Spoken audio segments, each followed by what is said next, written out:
कथावाचक का बेटा कथावाचक बने तो आपत्ति क्यों? देवांश की ट्रोलिंग पर बागेश्वर सरकार का जवाब। इन दिनों तिरुपति बालाजी में आयोजित 3 दिवसीय ऊर्जा संचय समागम में पहुंचे बागेश्वर धाम के पीठाधीश्वर पंडित धीरेन्द्र कृष्ण शास्त्री ने प्रसिद्ध कथावाचक देवकीनंदन ठाकुर के पुत्र देवांश ठाकुर की सोशल मीडिया पर हो रही ट्रोलिंग को लेकर खुलकर अपनी बात रखी है। उन्होंने कहा कि किसी कथावाचक का पुत्र यदि कथा वाचन करता है तो इसमें आपत्ति की कोई वजह नहीं है। साथ ही उन्होंने सनातन समाज में संतों और धार्मिक परंपराओं का सम्मान करने की अपील की।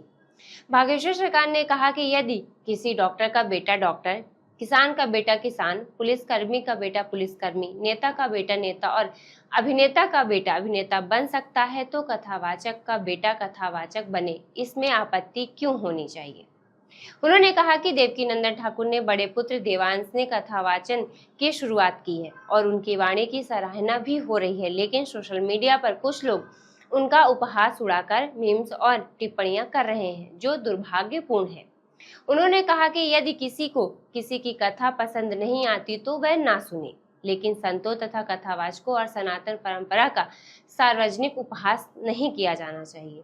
उन्होंने कहा कि अपने ही संतों और धार्मिक संस्थाओं पर लगातार सवाल उठाना समाज को कमजोर करता है। पंडित धीरेन्द्र शास्त्री ने अपने संबोधन में कहा, मुस्लिम अपने धर्मगुरुओं का उपहास नहीं उड़ाते, हिंदुओं को भी अपने संतों और कथावाचकों का सम्मान करना चाहिए।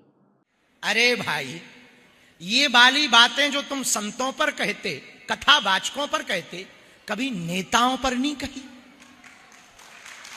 नेता भी तो अपने बच्चों को सेट करते हैं, बॉलीवुड वाले भी तो अपने बच्चे को सेट करते हैं।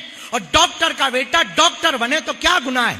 पुलिस वाले का बेटा पुलिस वाला बनता है, क्या गुनाह होता? किसान का बेटा किसान बनता है तो क्या गुनाह होता? वैसे ही कथावाचक का बेटा यदि कथावाचक बन जाए तो क्या अपराध?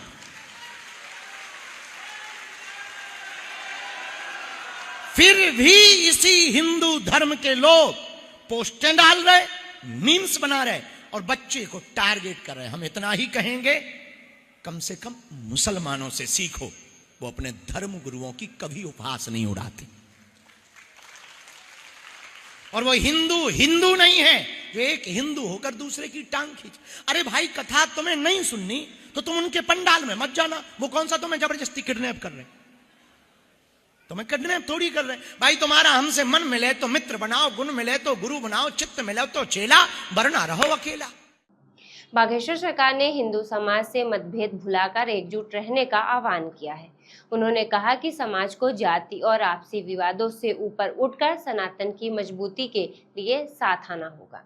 अपने संबोधन के अंत में उन्होंने हिंदू एकता का संदेश देते हुए कहा, जात पात की करो विदाई, हम सब हिंदू भाई भाई, हम सब एक परम पिता परमात्मा की संतान है। उन्होंने कहा कि जब हिंदू समाज संगठित होता है तभी सनातन परंपरा और राष्ट्र दोनों मजबूत होते हैं।